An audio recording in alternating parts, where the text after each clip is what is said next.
I was on Facebook this morning. It's one of my favorite hangout places, and there was a sharing of a fundamentalist preacher who had said something really salacious, and the media had grabbed hold of it and was going crazy, like the media seems to do. And the person posting this said, "Where are these mythical good Christians?" And I get really tired of that conversation, quite frankly, that question. And so I was probably a little snippier than I needed to be in my response and pointed out that the media likes drama, which the right wing certainly gives in spades, but they also ignore the left wing and what's going on for the majority of Christians.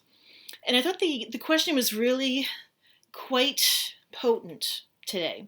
This is Good Friday. And Good Friday, it's one of those times when the English language doesn't really help us to understand what it's all about. Different countries around the world, different languages around the world have this known as Grieving Friday, Great Friday, Mourning Friday, Long Friday. Good really doesn't quite capture what this is about. It's a really hard day in the Christian year. It's the lowest we get. Jesus has been killed. The disciples don't know what's coming next. The followers haven't got a clue. They are lost. So, what do we do as Christians with Good Friday? And where were they on Good Friday? Just like this poster this morning, where are the Christians? Well, if we were 2,000 years ago, the men were probably hiding somewhere, afraid of being captured. And to be fair to the men, Romans were killing men. You don't really hear much of women being crucified. In fact, in all of my research, I've never heard of a woman being crucified, but I'll hold that out for someone else because I certainly haven't read everything. The men were hiding.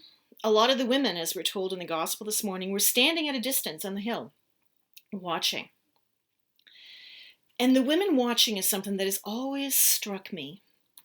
And I think when I became a mother of sons, it became even more potent to me. There's a Christian comedian, Mark Lowry, I've had a crush on him since the 90s.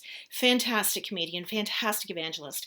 And one of the things he says is you can tell that Jesus was the Messiah because his mother Mary never says a word. She doesn't say he's crazy. She doesn't say he's lying.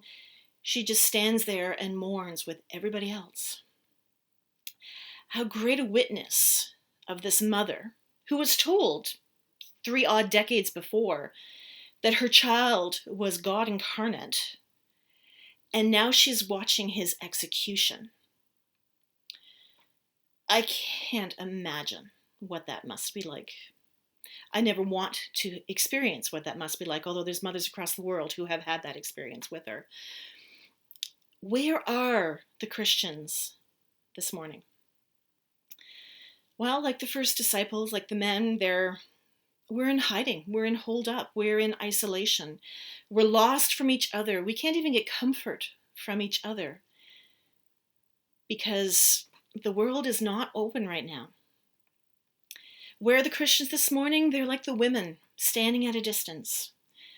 Christians are standing in fields, maybe, flower gardens, not able to go to graveyards to spend time with those they have loved and lost. Thinking about what's going on. Is this the end of what we know? Is anything going to ever be the same again? Where Christians this morning, they're standing at the foot of the cross, realizing we made a mistake. Just like the Roman guards thinking, oh my, this actually is the Messiah. We have murdered God. What do we do now?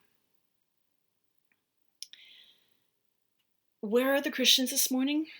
They're by bedsides, saying prayers of release, prayers of hope, prayers of encouragement, watching those pass through this life to the next and not being able to do anything to stop it, and recognizing, many of them, the poignancy of deaths on Good Friday. Where are the Christians? Probably a lot like me, really delaying talking to you this morning, wondering what I can possibly add that has not been said by billions of Christians over thousands of years that will make sense, that will be inspiring, that will be meaningful, that will be reflective. What do I have to add to any of that? Being Christian this morning means we are a people who are in mourning. We're sad, we're desolate. We don't know what comes next. We don't know if we're next to be attacked. And for some Christians around the world this morning, it's not just the pandemic they have to fear, but the very real persecution that their faith is going to end in their death. Where are the Christians this morning? Doing everything they can to make life a little bit better, a little bit more understandable, while we recognize the saddest day of the year. Where are the Christians this morning? They're not out there wasting the lives of their followers just so they can get money and ratings. They're staying at home, offering worship through video, through social media, trying to bring their communities together as best they can in these extremely trying times. Where are the Christians?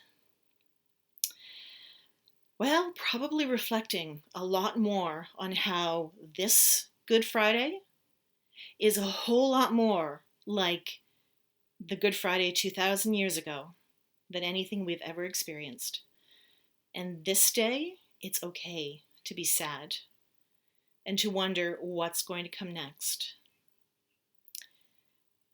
The Messiah has died.